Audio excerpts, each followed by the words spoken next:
Gracias. Muy buenas noches, hermanos. Para mí es un gozo una vez más estar con ustedes en esta ocasión, en esta oportunidad que el Señor me regala de poder estar en esta amada iglesia aquí en Los Olivos. Permítame hacer una plegaria al Señor, una oración, antes de poder compartir lo que el Señor tiene para nosotros en esta hora. Te damos gracias, Señor, una vez más, por ser bueno y bueno en grande manera, poder asistirnos, Dios, en aquello que tú tienes para nosotros. Y al venir a esta tu casa, Señor, a compartir uno de los temas que se nos ha requerido, confirma tu palabra, aquella que nos la diste días atrás. Confirma para aquellos que son tu pueblo aquí y también para aquellas personas que posiblemente estén en este lugar y que todavía no te conocen como Señor y Salvador. Dios de toda gracia, nos encomendamos a tu cuidado. Asístenos una vez más, porque así te lo pedimos con gratitud. En Cristo Jesús nuestro Señor. Amén. Amén. El tema que se nos ha requerido para esta oportunidad es un tema muy particular. Hablar de la salvación tiene toda una gama de temas en sí que en efecto no hay cuándo acabar realmente. Cuando uno habla acerca de la salvación, uno tiene que empezar diciendo que los tratos de Dios con la humanidad en ese tiempo están basados sola y absolutamente en su gracia. Gracia, se ha dicho hasta la saciedad, que es el favor inmerecido de parte de Dios. Esto va a significar que Dios va a mostrar su favor, el cual nosotros no debemos desechar, lo que se evidencia a través de la salvación que libremente hemos de recibir. Hoy, a la luz del tema, quiero ver con ustedes tres segmentos muy importantes de este tema, que son una especie de emblema o paradigma cuando se habla acerca de la salvación. Como una especie de abecedario, quiero ver tres cosas. En primer lugar, los aspectos preliminares de la gracia.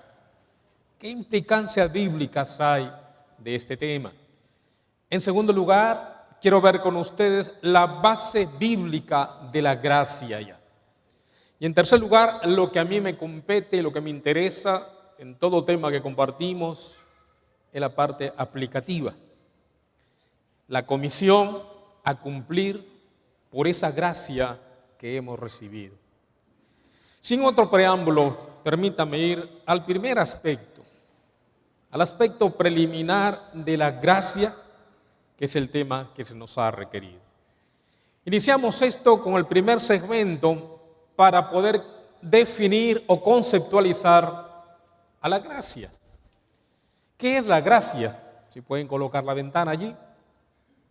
Es el acto misericordioso de Dios por el cual ofrece salvación y vida eterna a todos los pecadores que ponen su fe en Cristo para ser salvos. Básica y exclusivamente así se puede definir bíblicamente lo que es la gracia. Puede leer de nuevo conmigo. Acto misericordioso de Dios por el cual ofrece salvación y vida eterna, no a la mayoría, sino a todos los pecadores que ponen su fe en Cristo para ser salvos. Por ahí empezamos para poder ubicarnos de qué es lo que queremos compartir en esta noche.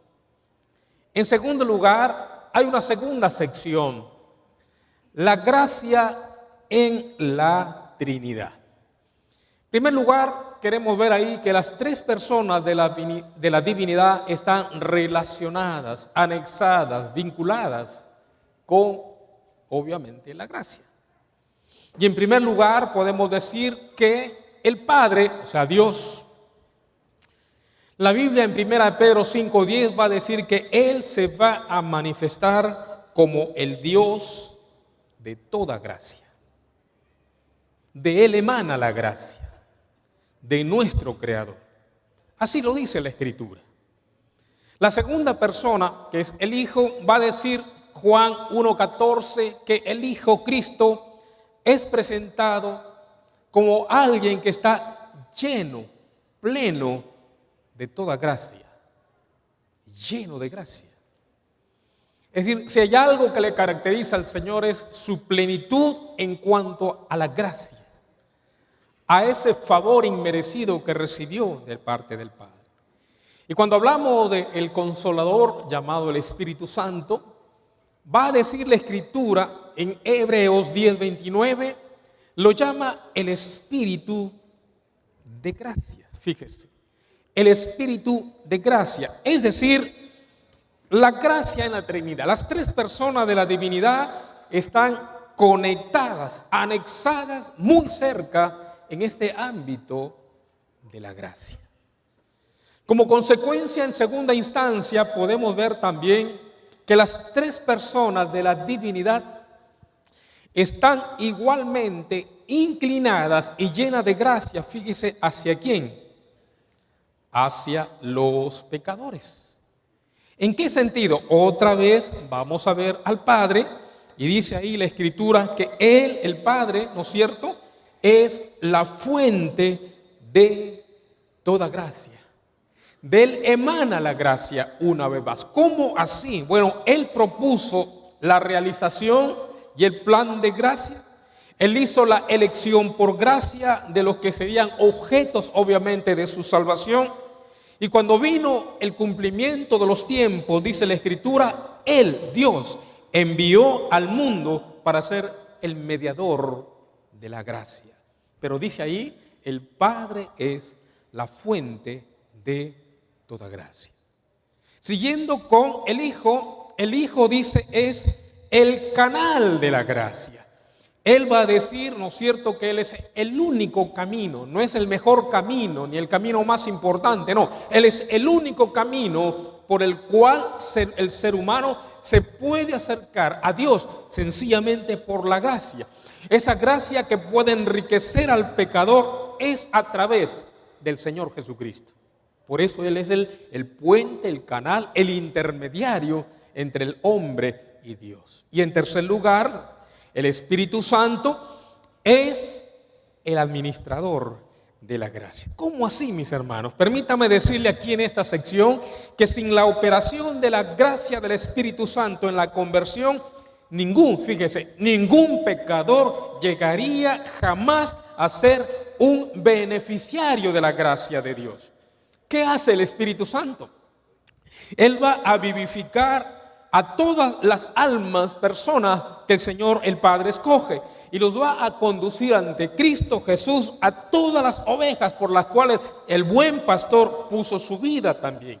Es el Espíritu Santo el que a aquel corazón endurecido lo va a ablandar. Es el Espíritu Santo el que va a abrir los ojos de todos los ciegos espirituales. Es el Espíritu Santo el que va a abrir todo oído ensordecido por el pecado. El Espíritu Santo va a revelar la gracia del Padre y también va a aplicar la gracia del Hijo en todo hombre o toda mujer, en todo ser humano que viene a acercarse al Señor. Repetimos y reiteramos entonces, frente a este ámbito, el Padre es la fuente de la gracia, el Hijo es el canal o puente de la gracia y el Espíritu Santo es el encargado de administrar todo este ámbito de la gracia con el ser humano pecador. Llegamos a un paréntesis en esta tercera sección. Yo le llamo paréntesis porque son posiciones acerca de la salvación por gracia. Esta parte y en sí el tema es más para una clase, un salón de aula para poder hablar acerca de teología, pero no vamos a hacerlo. Pero lo único que voy a remitirme cuando decimos posición de la salvación de gracia, es posible que usted haya escuchado a personas acerca de los calvinistas, los arminianos o de Calvino y Arminio, y como que a veces se hace un poco difícil. ¿Qué es eso? Bueno, permítame decirle que en este tema, que es un poco controversial muchas veces para alguna gente, se va a hablar de un hombre llamado Jacobo Arminio. Él es propulsor de una corriente llamada arminiana, si puede colocar la ventana. Los seguidores de Arminio enseñaron lo siguiente acerca de la salvación. Dicen que la salvación es completada por medio del esfuerzo combinado, fíjese, esfuerzo combinado de Dios, quien toma la iniciativa, y el hombre, quien debe responder, siendo al fin y al cabo, dice, la respuesta del hombre el factor determinante. Es decir, cuando una persona se va a salvar, juega Dios y juega el hombre también, que es responsable de esa decisión. Pero surge Juan Calvino, padre, ¿no es cierto?, de esta corriente, y él dice no, realmente dice, las tres personas juegan en este ámbito. Dice, el Padre escoge las personas, el Hijo muere por ellos, y es el Espíritu Santo que hace efectiva la muerte de Cristo al traer a los escogidos a la fe y al arrepentimiento. Pues bien, son dos posiciones en el ámbito salvacionista a tomar en cuenta. No vamos a incidir mucho en esto. Vuestro pastor creo va a compartir este tema la próxima semana, así que dejamos para él el desarrollo de esta sección. Pero llegamos a la cuarta sección de este primer segmento. ¿Cómo entender mejor la gracia? Nos encontramos en primer lugar, fíjese, que la fe es dada por Dios. ¿Cómo sustentamos esto? Romanos 12:3, lo que está subrayado, tomar en cuenta, dice, digo pues, Pablo dice, por la gracia que me es dada, a cada cual que está entre vosotros, conforme a la medida de fe que Dios, ¿qué? Que Dios repartió a cada uno. Es decir, la fe es repartida por Dios. Dios es el que otorga la fe. Dios es el que da la fe. Ahí empezamos diciendo entonces eso. En segundo lugar, el arrepentimiento también es dado por Dios. Segunda Timoteo 2, 25 al 26 va a decir que Dios les conceda, dice, que se arrepientan. Fíjese, Dios abriendo el corazón de la gente para que se arrepientan. ¿Para qué? Para conocer la verdad, para que escapen del lazo del diablo en que están cautivos a voluntad de él. Fíjese entonces que el obrar de Dios es de tal manera en el corazón del ser humano que es Él el que produce el arrepentimiento en la persona que es dócil para poder aceptar la salvación. Y miren en qué situación estamos. Para conocer la verdad. Y si recién conocemos la verdad es porque estamos conociendo una mentira, un engaño. Y en segundo lugar dice, para escapar del lazo del diablo. Todos los seres humanos están ligados, atrapados por lazos de iniquidad, por lazos de impiedad, dice, del mismo diablo. Y los ha generado que estén cautivos a voluntad de él. Como veremos más luego este detalle. Y en tercer lugar, hay un detalle adicional que también es bueno tomar en cuenta porque algunos también consideran el libre albedrío. Santiago 1:18 va a decir aquí que Él de su voluntad, dice, nos hizo nacer por la palabra de verdad. Ahora, esta sección de libre albedrío también es un tema muy particular. Permítame decirle lo siguiente, que en verdad el ser humano está muerto en sus delitos y pecados. Pero la potencia de la palabra de Dios, fíjese lo que está subrayado ahí, el poder de la palabra de Dios va a hacer que nosotros despertemos por medio de su Espíritu Santo y nos da la oportunidad de tener un rayo de luz en esa muerte espiritual para llegar a tomar una decisión. Fíjese que el rol importante de la Escritura para poder de alguna manera u otra también venir a la salvación. Ahora bien, esto es tan verdad, esto es tan importante tomar en cuenta también. Hay un aspecto del libre albedrío del ser humano. Dios no pone una pistola, Dios nos presiona para llegar a tomar una decisión, porque hay una parte también en el ser humano.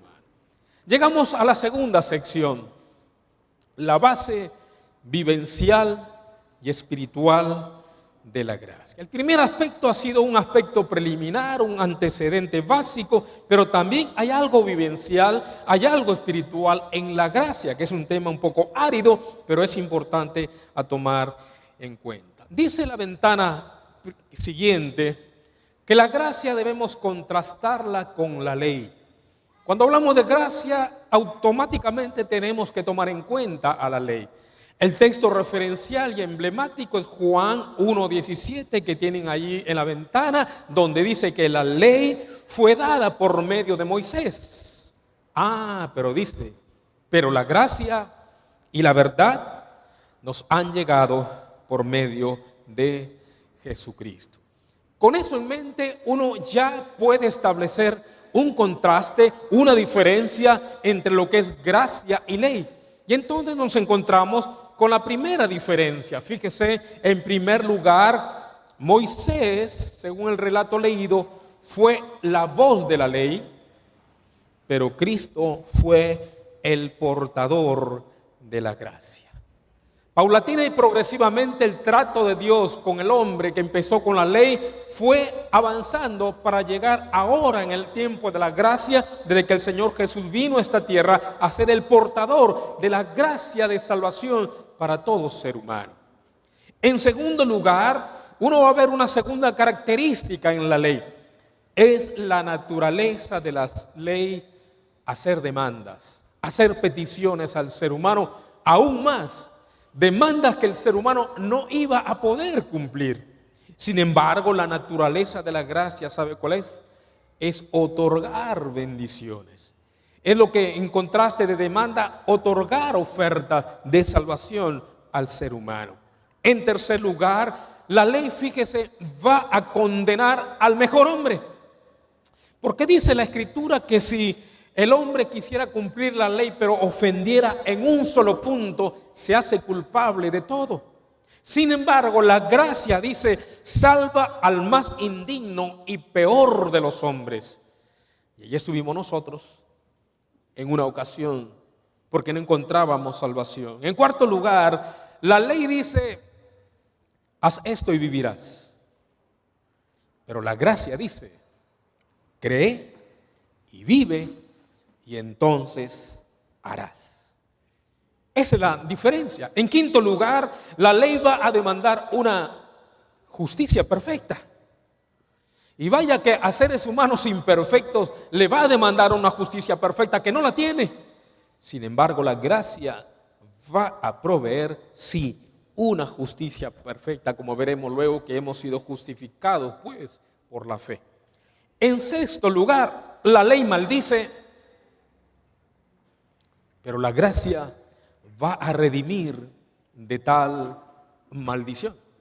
En séptimo lugar, la ley nos da una obra para hacer, algo que hacer para hallar algo de justificación. Sin embargo, la gracia, dice, nos habla de una obra que ya fue hecha hace 2000 años en la cruz del Calvario. En octavo lugar, mire que la ley condena también al mejor, pero la gracia salva al peor.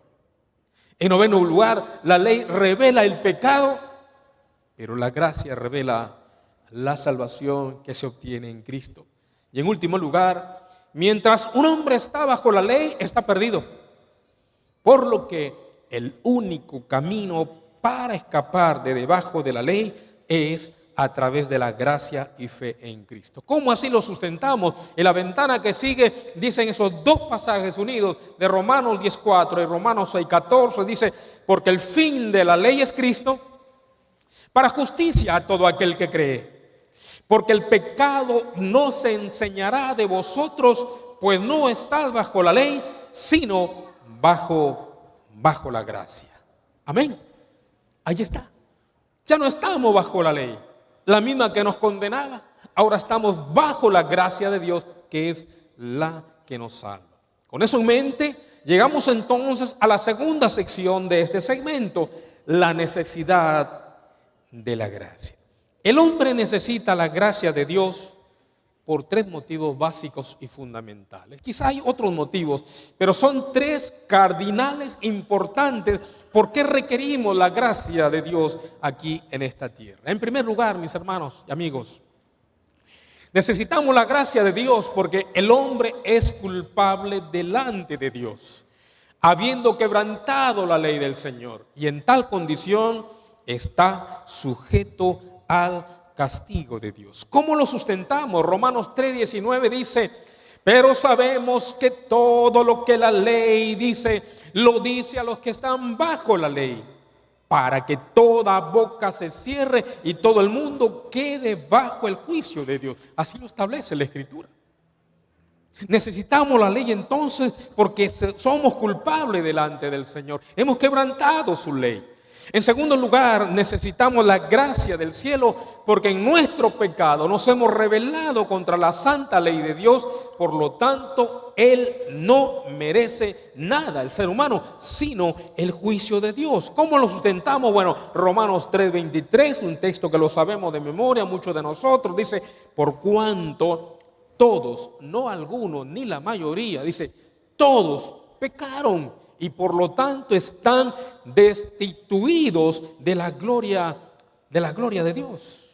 Fíjese este segundo motivo. Entonces, en nuestro pecado nos hemos rebelado contra Dios. En tercer lugar, necesitamos la gracia también porque al rechazar al Hijo de Dios, el hombre no tiene absolutamente ningún reclamo válido delante del Señor. ¿Cómo lo sustentamos? Bueno, Romanos 3:27 dice: ¿dónde pues está la jactancia? Queda excluida, dice. ¿Por cuál ley? ¿Por la ley de las obras? No, dice, sino por la ley de la fe. Fíjese estos tres motivos por los cuales necesitamos la gracia todo ser humano en todo tiempo y en todo lugar. Le resumo: porque somos culpables delante de Dios, porque en nuestro pecado nos hemos rebelado contra la ley de Dios, y en tercer lugar, porque al rechazar al Hijo de Dios, el ser humano no tiene ningún reclamo, ninguna solicitud válida delante del Señor. Frente a eso, entonces, nos encontramos con la tercera sección, la salvación por la gracia. Aquí ya es el libro de Efesios que nos va a dar por lo menos también tres elementos de la salvación por gracia, que es en sí el tema de esta noche. En primer lugar, si el hombre llega a ser salvo, mi hermano, mi hermana, mi amigo, mi amiga, será solamente por la gracia de Dios. ¿Cómo sustentamos esta verdad? Bueno, allí en Efesios 1:7 dice: en quien tenemos redención por su sangre, el perdón de pecados según las riquezas de su gracia. La sangre de Cristo tiene poder para limpiarnos de toda maldad. El perdón de nuestros pecados es una necesidad importante, importantísima en todo ser humano en esta tierra. Y dice: según la riqueza de su gracia. En segundo lugar, también tenemos salvación por gracia porque la santidad de Dios, dice allí, no puede disimular el pecado. Al revés, dice, debe sentenciar ese pecado. Esto es lo que Dios hizo en la cruz del Calvario, y lo sustentamos con Efesios 1:4, que dice: según nos escogió el Señor. ¿Para qué? Para que fuésemos santos y sin mancha delante de Él. Fíjese, mis hermanos, sobre la base de la obra de Cristo en la cruz del Calvario está sustentada toda salvación de todo ser humano en esta tierra. Y en tercer lugar, la salvación es por gracia, porque la clave es que Cristo, dice ahí, sufrió la ira y el juicio de Dios contra el pecado.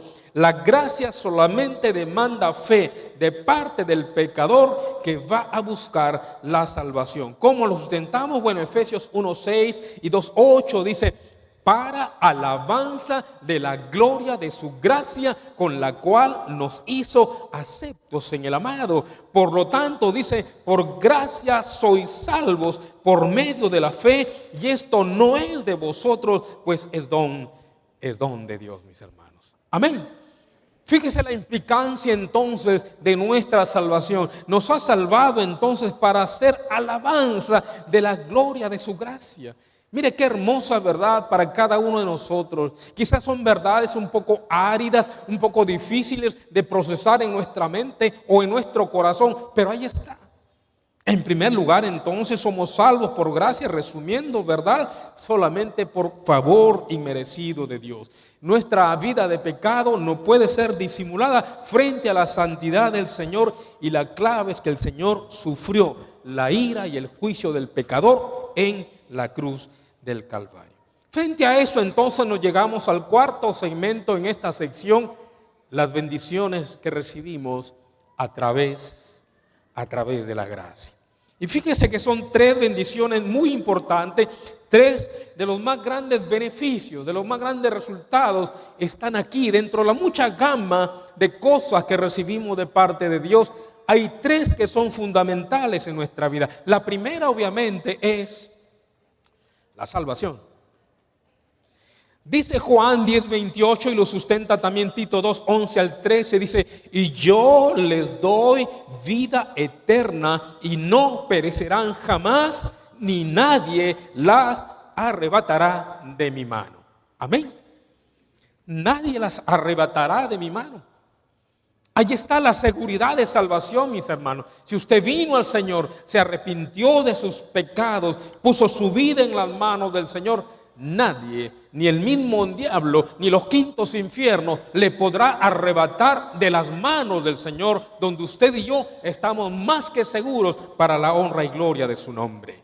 Amén. Salvación, primer beneficio. En segundo lugar, el segundo beneficio que traemos, ¿no es cierto?, a través de la gracia es la justificación. Romanos 5:1, un texto que sabemos de memoria también. Justificados pues por la fe, tenemos paz para con Dios por medio de nuestro Señor Jesucristo. Mire el circuito, mis hermanos. Nuestra vida de pecado, Él toma mi pecado en la cruz y Él a su vez nos da su justicia. Como si nunca hubiéramos cometido pecado, como que no somos culpables delante de Dios, porque Él nos ha justificado y por eso genera paz para con Dios. Ahora sí podemos relacionarnos con el Señor. Qué hermoso privilegio, qué hermoso beneficio que nos trae la gracia, además de salvación, justificación. Pero en tercer lugar, un elemento práctico también que nos trae la gracia es la entrada delante de Dios. Romanos 5:2 dice: por quien tenemos entrada por la fe a esta gracia en la cual estamos firmes. Y complementa, fíjese, Hebreos 4:16, cuando nos invita a acercarnos al Señor, dice: acerquémonos pues confiadamente. ¿A qué trono? Al trono de la gracia. ¿Para qué? Para alcanzar misericordia. ¿Y qué más? Y hallar otra vez gracia para el oportuno socorro. Fíjense, mis hermanos, antes de venir al Señor no podíamos entrar a la presencia de Dios. Antes de venir al Señor quizá teníamos religión, quizá teníamos misticismo, quizá teníamos doctrina, quizá teníamos ritualismo, quizá teníamos ceremonias, pero ¿sabe qué? Nuestras oraciones no llegaban sino hasta el techo.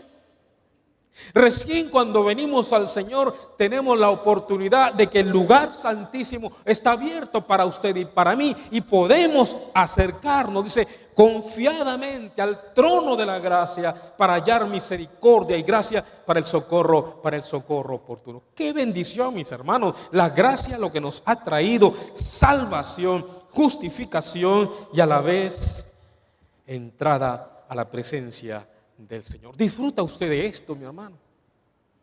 Disfruta de este privilegio cotidianamente. Gloria a Dios si así lo es. Y si no fuera así, usted esta noche también puede tener la oportunidad de tener esta experiencia vivencial en su vida personal. Pero decíamos al comenzar este tema que hay una parte práctica, la comisión. No basta conocer la parte teológica, bíblica, espiritual, doctrinal, no basta. Hay una parte experiencial, una parte práctica que tiene que ver, que va a responder, mejor dicho, a un par de preguntas. ¿Por qué debemos evangelizar o por qué debemos conocer al Señor Jesucristo? ¿Por qué debemos hablarle del Señor a otras personas? Mire, yo tengo ahí un decálogo en la ventana que sigue, dice, un decálogo del llamado urgente a la salvación. Esto debe calar en cada una de aquellas personas que han conocido al Señor. Esto debe entrar en su mente, en su corazón y en su voluntad, mi hermano, mi hermana, porque es importante que usted y yo procesemos esto. para no ser sencillamente personas creyentes de iglesia, de banca, de silla, lo que fuere, o creyentes dominicales, sino que ya estemos poniendo por obra todo aquello que estamos recibiendo culto tras culto, academia bíblica por academia bíblica. Es urgente, hermano, el llamamiento para la salvación. En primer lugar, la comisión a cumplir por la gracia tiene que ver, ¿sabe por qué compartimos el mensaje? Y mi amigo que usted está aquí, ¿sabe por qué usted debe conocer al Señor? Número uno, porque el pecado ha cortado la comunicación con Dios. Es decir, estamos separados de Dios. Romanos 3, 10 y 11 dice: no hay justo ni aun uno, no hay quien busque a Dios. Mi amigo, usted que está en esta noche aquí, de repente usted no ha experimentado esto, es por esa razón. Usted ha cometido pecado, ha roto la comunión con el Señor, hay un abismo de separación y usted puede tener obras, puede tener una vida ética, moral, puede tener filosofía, puede tener una religión, puede tener cantidad de cosas para poder acercarse a Dios, pero no puede llegar a Dios porque no es suficiente. Todas esas cosas, no hay justo ni a uno, no hay quien busque a Dios, una persona sincera y honestamente. En segundo lugar, ¿sabe por qué compartimos el mensaje y por qué debe conocer a Dios, mi amigo? Porque el mundo está en tinieblas y Jesucristo, dice la Biblia, solamente es la luz. Juan 3, 19 dice: y esta es la condenación. La luz vino al mundo, pero los hombres amaron más las tinieblas que la luz, porque sus obras eran malas. Por eso debe usted conocer al Señor, mi amigo, porque está en tinieblas y Él es la luz. Y Él dijo un día: yo soy la luz del mundo, el que me sigue no andará en tinieblas. Por eso es que usted de repente no entiende algunas cosas que le están pasando, porque hay oscuridad en su camino. En tercer lugar, ¿sabe por qué debe conocer al Señor? Porque el mundo está bajo el poder de Satanás. Primera de Juan 5, 19 lo sustenta diciendo ahí: sabemos que somos de Dios y el mundo entero está bajo el maligno. Los líderes del mundo, los entretenimientos, los negocios, la política, la religión y toda organización mundial, como dice ahí, está bajo la ligazón del demonio, del diablo. Él es el que está gobernando, Él es el príncipe de este mundo y el mundo no es sino marioneta o títere del diablo. Por eso debe conocer al Señor. En cuarto lugar, ¿sabe por qué debe más conocer al Señor? Porque cada día el mundo se degenera más y más. Segunda Timoteo 3, 2 al 5 da una especie de radiografía de la gente que viviría antes que el Mesías Jesucristo venga por segunda vez. Y hay como 20 características, solamente estamos ahí diciendo: habrá hombres amadores de sí mismos, avaros, vanidosos, soberbios, blasfemos, desobedientes a los padres, ingratos, impíos, sin afecto natural, dice la ventana siguiente, implacables, calumniadores, sin templanza, crueles, enemigos de lo bueno, traidores, impetuosos e engreídos, amadores de los deleites más que de Dios, y tendrán, dice todavía, apariencia de piedad. Esta cuarta sección es muy radiográfica del mundo en el cual estamos viviendo. Habrá, ¿no es cierto?, en este mundo una generación que se deteriora y se degenera más y más. Por eso debemos hablar del Señor. Y mi amigo, por eso usted debe conocer al Señor. En quinto lugar, ¿sabe por qué más debe conocer al Señor? Porque Dios no quiere que nadie se pierda. San Pedro en su segunda carta 3:9 dice: el Señor no retarda su promesa, es paciente para con nosotros, no queriendo que ninguno perezca, sino que todos procedan al arrepentimiento. Dios todavía le espera a usted. Él todavía no interviene en este mundo, porque aún usted falta que tome la decisión más trascendental de su vida. Algo más, ¿sabe por qué debemos conocer al Señor? Número 6, porque todos seremos llamados algún día a juicio y solamente hay dos caminos: vida o muerte. Romanos 2, 15, 16 dice que da testimonio nuestra conciencia. Ella nos va a acusar o ella nos va a defender en nuestros razonamientos cuando el día en que Dios juzgará por medio de Jesucristo el secreto de los hombres. ¿Sabe que hay un juicio que se avecina? para todo hombre, toda mujer, en todo tiempo y en todo lugar. Y si usted no ha ajustado cuentas con el Señor, este es el momento también para poder hacerlo. En séptimo lugar, otro motivo por el cual debemos compartir la palabra es porque el hombre solo con sus obras es incapaz de salvarse a sí mismo. Las obras no son suficientes. Las acciones, por más buena intención que tengan, no son suficientes. Romanos 3:20 dice, porque por las obras de la ley, ningún ser humano será justificado. Nadie, ya que por medio de la ley es el conocimiento del pecado. Ninguna obra, por más buena que hagamos, nos va a justificar delante de Dios, mi amigo, mi amiga que está en esta noche aquí. ¿Sabe por qué más debe conocer al Señor? Número 8, porque Dios quiere cambiar el curso de la vida de todo hombre y de toda mujer. Romanos 14:17 dice, porque el reino de Dios, solamente en el reino de Dios hay justicia, hay paz y gozo en el Espíritu. Solamente Él. La decisión que usted pueda tomar en la bifurcación, en la senda que se le divide en dos, en esa encrucijada del camino, la mejor decisión que usted puede tomar es tomarse del Señor y seguir en la ruta que Él le ofrece. En noveno lugar, ¿sabe por qué debemos conocer al Señor? Porque Él nos ama. Y Cristo muere por nosotros y Él quiere arreglar cuentas ahora, no después. Romanos allí 13:11 al 12, que es un texto escatológico, va a decir que conociendo el tiempo ya, es hora de levantarnos del sueño. La noche está avanzada y se acerca el día. Por lo tanto, debemos desechar las obras de las tinieblas para vestirnos de las armas de la luz. Jesucristo viene por segunda vez, ¿sabe usted?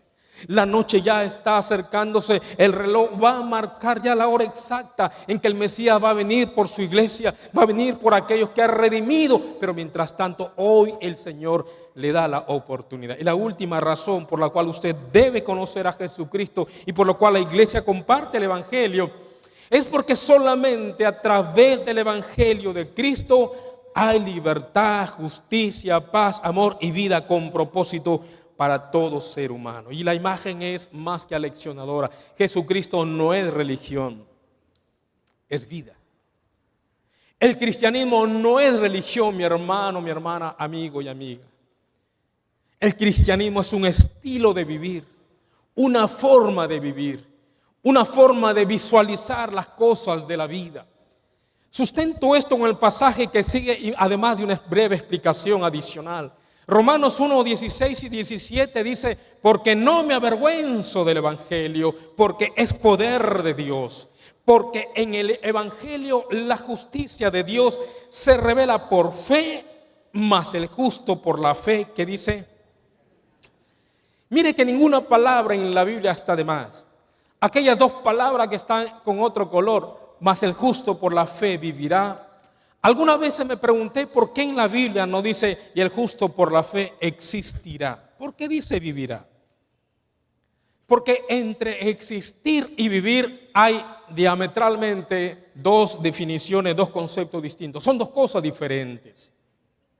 En la Biblia, fíjese la ventana que sigue, que es una aplicación de paso. Para la palabra vida hay dos expresiones, bios y zoe. ¿Qué es el bios? Lo que está en la figura. De ahí viene la palabra biología, la vida natural, de nacer, crecer, reproducir y morir. Es la vida cronológica, es la vida extensiva, es la vida natural que tiene todo ser humano que viene a esta tierra. ¿Cuándo evidenciamos que tenemos bios? Cuando el partero o la partera, el doctor nos da un palmazo allí en la parte que da para el sur. Y entonces el niño o la niña grita y con eso le está diciendo al doctor, tengo aire en los pulmones, tengo bios, tengo vida. Y así llegamos todos a esta tierra. Pero no todos tienen el zoe. ¿Qué es el zoe? Mientras que el bios es la vida natural, el zoe es la vida sobrenatural. Mientras el bios es la vida extensiva, El Zoé es la vida intensiva, profunda, con propósito, con sentido, con razón de ser. Amén. Y ese Zoé lo reciben solamente aquellas personas que reconocen su vida de pecado, que aceptan a Jesucristo como Señor y Salvador, vienen en arrepentimiento, ¿no es cierto?, delante del Señor y dicen: Señor, ya no puedo más. Ya quiero salir de esta vida biológica natural. Quiero esa vida sobrenatural, Señor. Y toda aquella persona que viene con esa actitud de corazón, nunca, permítame decirle, nunca sale defraudada, porque el Señor le da mucho más abundante de lo que pide y anhela todavía. Amén. Fíjese, hay discusión quién dijo estas palabras. Algunos le atribuyen a don Ricardo Palma, otros le atribuyen a don Manuel González Prada y otros le atribuyen a un español, un poeta español, Miguel de Unamuno. Entonces, él dijo, o cualquiera que dijo eso, pero dijo una gran verdad. Quizá usted escuchó esto alguna ocasión. Dijeron o dijo: no son muertos los que en dulce paz y calma reposan en la tumba fría. Muertos son los que tienen muerte el alma y existen y andan todavía. Le repito. No son muertos los que en dulce paz y calma reposan en la tumba fría. Muertos son los que tienen muerte el alma y existen y andan todavía. Y así es la realidad de todo ser humano que vive sobre esta tierra. El gran poeta decía: para verme con los muertos yo no voy al camposanto, para verme con los muertos busco plazas y mercados para verme con los muertos. Porque esa es la realidad de todo ser humano sin Dios, sin fe y sin esperanza. Por lo tanto, en esta noche Dios le da a usted la salvación por pura gracia del cielo. Hace 2000 años en la cruz del Calvario murió el Hijo de Dios para que usted y yo podamos tener salvación sin ningún otro mérito que venir, Señor, reconociendo su necesidad espiritual. Concluimos diciendo acá, he aquí el ABC, los aspectos preliminares de la gracia, la base bíblica de la gracia y la comisión a cumplir por la gracia, que es la que tenemos que hacer mientras Jesucristo viene por segunda vez. La ventana final de exhortación, pero lejos para usted, para mi hermano que está en Cristo, pero lejos esté de mí gloriarme, sino en la cruz de nuestro Señor Jesucristo. Amén. Todo rostro inclinado, vamos a orar. Señor, te damos gracias en esta hora por este momento que nos ha regalado. Y sí, Señor, es un regalo en este segmento de tiempo el venir a hacer un paréntesis dentro de la coyuntura de la ciudad y de nuestro país, no solo para escuchar tu palabra, sino para decidir salir del reino de las tinieblas al reino de la luz de Jesucristo, a salir de esa vida natural a esa vida sobrenatural, salir de esa vida sin propósito a esa vida con propósito, salir de esa vida sin sentido a venir a una vida con sentido y realización. Señor, oro por mis amigos y mis amigas que están aquí en esta hora y que nunca antes tomaron una decisión seria para ti. Y en esta hora deben hacerlo para ajustar cuentas contigo. Iglesia, siga orando, hermanos. Me dirijo a usted, mi amigo, mi amiga. No sé cuántas veces llegó por acá, pero nunca tomó seriamente una decisión por Cristo. Y el Señor le ha traído salvación por gracia. Usted no tiene nada más que hacer que reconocer su necesidad del Señor. Reconocer que esa vida que está llevando solamente es una vida horizontal, natural. Y usted quiere una vida con realización, una vida con propósito. Dejar su bios para pasar al Zoé de Dios, a la vida con realización. Y si esta noche usted requiere tomar esta decisión, hágamelo saber poniendo su mano en alto. Yo le voy a ver desde acá. Quiero luego orar al Señor por usted. ¿Habrá alguien en esta noche aquí? Levanta su mano diciendo: yo quiero aceptar a Cristo como mi Señor y mi Salvador. Dios le bendiga allí. ¿Alguien más? Levante su mano.